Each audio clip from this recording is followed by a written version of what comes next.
Rich land infra developers వారి కాస్మోపోలిస్ 140 ఎకరాల్లో mega layout August 11 గొప్ప ప్రారంభం. వయనాడ్ ప్రకృతి విలయం నుంచి ఇంకా కోలుకోనే లేదు.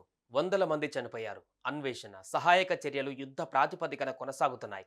బురద, శిథిలాల నుంచి భారీగా మృతదేహాలు బయటపడుతున్నాయి. శిథిలాల కింద ప్రాణాలతో ఉన్నవారి కోసం రెస్క్యూ బృందాలు గాలిస్తున్నాయి. ఎంతో అందంగా ప్రకృతి ప్రేమికులకు ఫేవరెట్గా ఉండే వయనాడ్ రాత్రికి రాత్రే ఎందుకలా అయింది? అందుకు కారణమేంటి? అసలు ఇలా జరుగుతుంది అని చెప్పిన మాధవ్ గాడ్గిల్ టీం నివేదికను కేరళ ప్రభుత్వం ఎందుకు పక్కన పెట్టింది? అతని మాట వినుంటే ఇంత ప్రాణ నష్టం, ఆస్తి నష్టం జరుగుండేది కాదనే దాంట్లో ఎంత నిజం ఉంది? ఇంతకీ ఎవరి మాధవ్ గాడ్గిల్? వయనాడు ప్రళయం గురించి 13 ఏళ్ల క్రితమే ఎలా అంచనా వేశారు?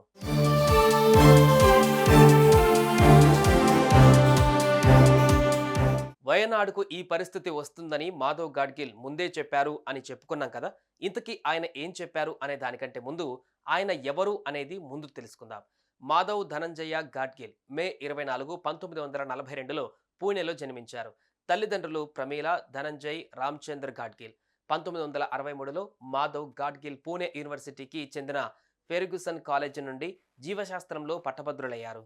1965లో ముంబై యూనివర్సిటీ నుంచి జంతు శాస్త్రంలో మాస్టర్స్ డిగ్రీ అందుకున్నారు.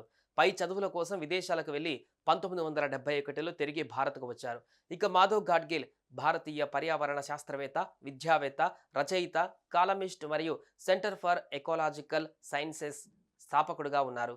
అంతేకాదు భారత ప్రధానమంత్రికి సైంటిఫిక్ అడ్వైజరీ కౌన్సిల్ మాజీ సభ్యుడిగా కూడా పనిచేశారు. 2010 నాటి పశ్చిమ కనుమల ఎకాలజీ నిపుణుల ప్యానెల్కు అధిపతిగా కూడా ఉన్నారు.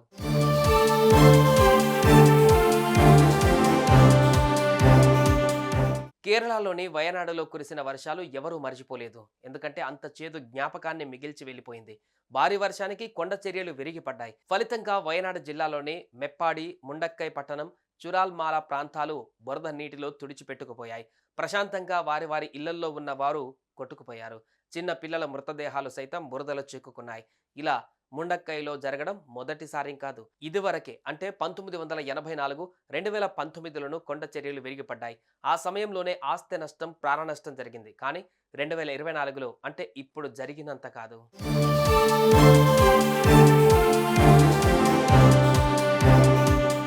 'అయితే కేరళ సహా పడమటి కనుమలు ఉన్న ప్రాంతానికంతా ప్రమాదాలు పొంచి ఉన్నాయని నిపుణులు అనేక మార్లు చెప్పారు, హెచ్చరించారు కూడా. అలా 2011లో మాధవ్ గాడ్గిల్ అధ్యక్షతన ఓ టీంను నియమించారు. వీరంతా కలిసి పడమటి కనుమలపైన పరిశోధన చేశారు.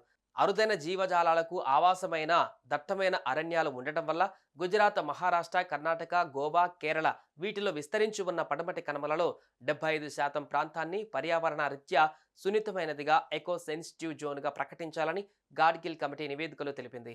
2011 నుంచి ఇప్పటి వరకు 13 ఏళ్లు అవుతోంది. కానీ ఈ రాష్ట్రాలేవి ఈ కమిటీ నివేదికను సీరియస్గా తీసుకోలేదు. ఫలితంగా వాయనాడ్లో ఈ పరిస్థితి నెలకొంది.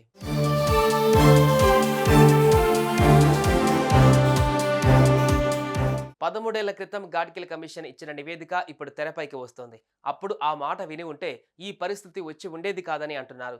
దీంతో ఇప్పుడిదే విషయం చర్చకు దారితీసింది. అటు మాధవ్ గాడ్గిల్ ఈ ఘటనపైన స్పందించారు. కనీసం ఇప్పటికైనా తమ నివేదికను సీరియస్గా తీసుకోవాలని తెలిపారు.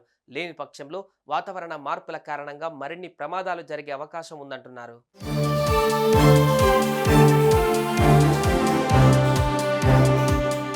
ఏదేమైనప్పటికీ మాధవ్ గాడ్గిల్ ఓ గొప్ప సైంటిస్ట్. ఆయనకు ఉన్న మేధస్సుతో ఎన్నో విషయాలు తెలిపారు. కానీ రాష్ట్ర ప్రభుత్వాలు మాత్రం స్వలాభాల కోసం కొట్టిపారేశాయి.